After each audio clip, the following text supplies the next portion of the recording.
Magandang hapon, narito po ang mga latest sa daigdig ng palakasan sa boxing. Handang-handa na si Pinoy Fighter of the Decade Manny Pacquiao para sa ika-4 na enkwentro kontra Mexican rival Juan Manuel Marquez.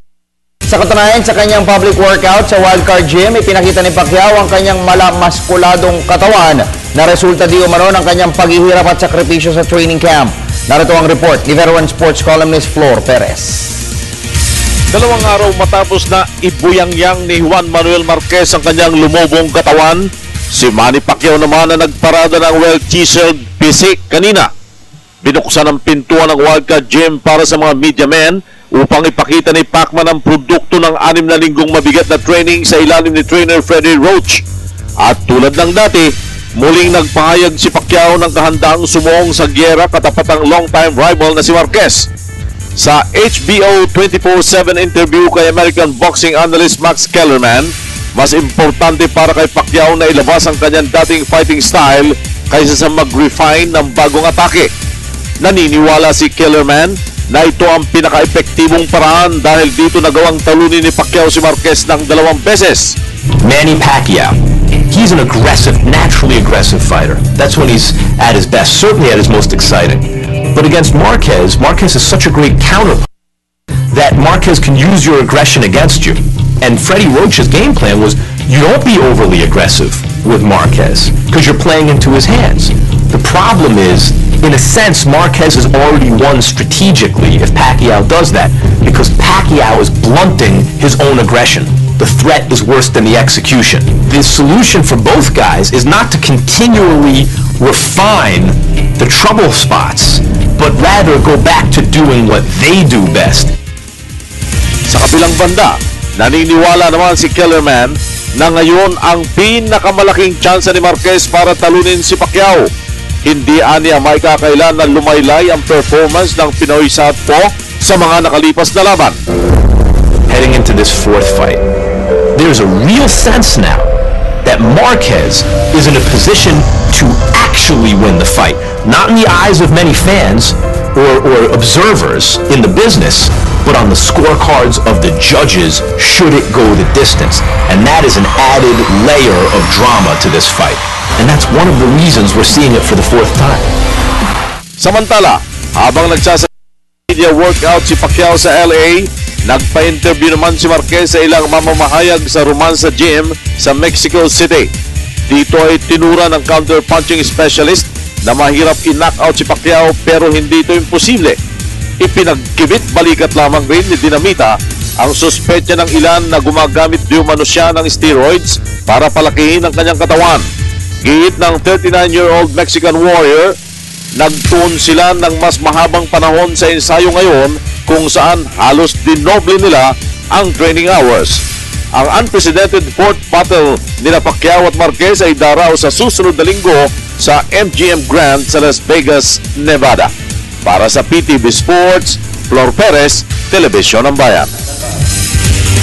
Di pa tayo sa football, punong-puno ng kumpiyansa ang Philippine Azkals bago po ang kanilang huling asignatura sa group eliminations ng AFF Suzuki Cup sa Thailand mamayang gabi. Kasalukuyang nasa ikalawang pwesto sa Group A standings, target ng Philippine 11 na dominahin ang Myanmar bandang alas 9:20 mamaya upang formal na masungkit ng pwesto sa semifinal ng pinaka-prestiyosong football competition sa Timog Silangan. Report si Miss Cristabel De Leon. Ang tsansa ng Philippine Azkals na umabante sa semi-final ng AFF Suzuki Cup sa ikalawang sunod na pagkakataon. Ito'y dahil sa pagsasaliksik na ginawa ng PTV Sports, lumalabas na masusulit lamang ang Pilipinas sa playoffs kung maa-upset tayo ng Myanmar mamaya at tatalunin naman ng Vietnam ang host Thailand.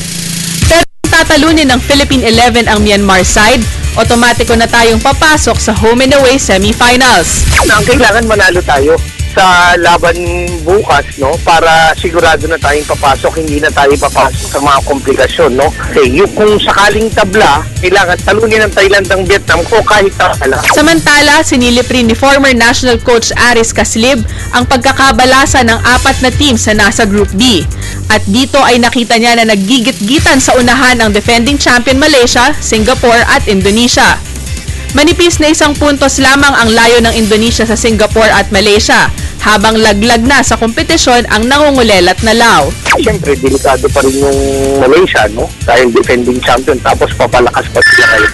Kahit sino naman doon, ang tingin ko kaya na nating tumapat. Kailangan nating tuunan ng pansin yung game against Myanmar. Tapos kahit sino yung makalaban natin doon sa kabila, kaya nating kunin yung laban. Ang dapat lang nating bantayan dito is yung kumpiyansa natin. Kailangan nasa tamang lugar. Kailangan natin maintindihan na hindi bibigay yun ng Myanmar. Sa panig naman ni Ascal's team manager Dan Palami, may karagdagang armas na dadalhin sa laban ang mga Pinoy booters. Lalo pat sila ang center of attraction ngayon sa Thailand dahil na rin sa kanilang ipinapakitang fighting form. They've always been wary of the team, primarily because of the progress that we've made for the past 2 years. Okay, pero sir, nakikita nyo na yung finals natin, mas malinaw po ngayon. Well, hopefully, we will certainly do our best, and the guys are doing their best on and off the pitch to prepare for this particular game. Maya-maya lang ay ilalabas na ang Final 11 ng Philippine Ascals kontra Myanmar. Para sa PTV Sports, Cristabel De Leon, Telebisyon ng Bayan. Sa professional basketball, bagamat masasabing backs against the wall na sila, buo pa rin ang paniniwala ng Barako Ball Energy Cola na masusungkit ang isa sa 8 playoffs berth ng PBA Philippine Cup. Nagbabalik si Miss Cristabel De Leon. Kung si Energy Cola superstar Ronald Tubid ang tatanungin, hindi pa sila dapat i-count out sa ginaganap na PBA Philippine Cup. Kung ngayon matatapos ang elimination phase ng season opening tournament, isa ang Barako Bull sa 2 teams na hindi uusad sa playoffs. Pero ayon kay Tubid, hindi pa tapos ang laban dahil may 3 laro pang nalalabi ang Energy Cola at ang lahat ng ito ay target nilang ipanalo. Paras lang kami. Doon kami, bigla lang kami naiiwanan. Siguro, need to play kahit na in pain kasi ang dami ng player na nasasaktan eh. Subalit hindi simple ang rutang babagtasin ng George Chua franchise patungong playoffs. Magsisilbing tinik sa dibdib ng koponan ng Meralco Bolts ngayong gabi bago nila harapin ang Barangay Ginebra San Miguel sa Linggo at ang Rain or Shine Elasto Painters sa susunod na Biyernes. Pero tugon ni Coach Bong Ramos, makapagtala lamang sila ng isang moral boosting win kontra Meralco ay natitiyak umano niya na magigising ang natutulog na offensive capabilities ng Barako Bull. Kailangan lang namin na malagpasan yung hump na to so we can register a W against Meralco. Sa ngayon, I'll go 1 game. Sa Meralco lang muna ako. Ayoko na muna isipin yung back-to-back sa Ginebra. After that, saka na lang namin isipin yung Ginebra. Kasi kailangan muna namin, baka isa muna kami. Kailangan masolve muna namin yung isa. Sa ngayon ay parehong naniniwala si Ramos at Tubid na mabagsik na ang kanilang depensa at ang kailangan na lamang talaga ay mag-step up ng husto ang bawat player. Laban naman kami eh. Kaya lang sa endgame, nauubos kami. Kasi dinidepensa na kami. Ang problema na lang namin yun is yung firepower, tingin ko. Kailangan mag-step up. Kailangan na namin susunod sa game plan lagi. Bigay lang namin ang lahat ng kaya namin ibigay. This happened lang minsan, kapos talaga eh.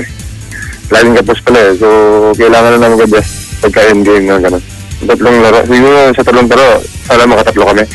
Sa kasalukuyan ay nasa 9th place ng standings ang Barako Bull sa kanilang record na 3 wins at 8 losses. At sila ay naiiwan lamang ng kalahating laro ng Air 21 Express sa labanan para sa ika-8 at huling pwesto sa playoffs. Para sa PTV Sports, Cristabel De Leon, Telebisyon ng Bayan. At sumayin niyo po ang mga pinakasariwang balita sa daigdig. Dahil nga po tayo may comprehensive coverage patungkol po kay Senyor San Pedro Calungsod. Wala po munang PTV Sports mamayang alas 5 ng hapon. Ako po ang inyong lingkod, Snow Badua. Kirby?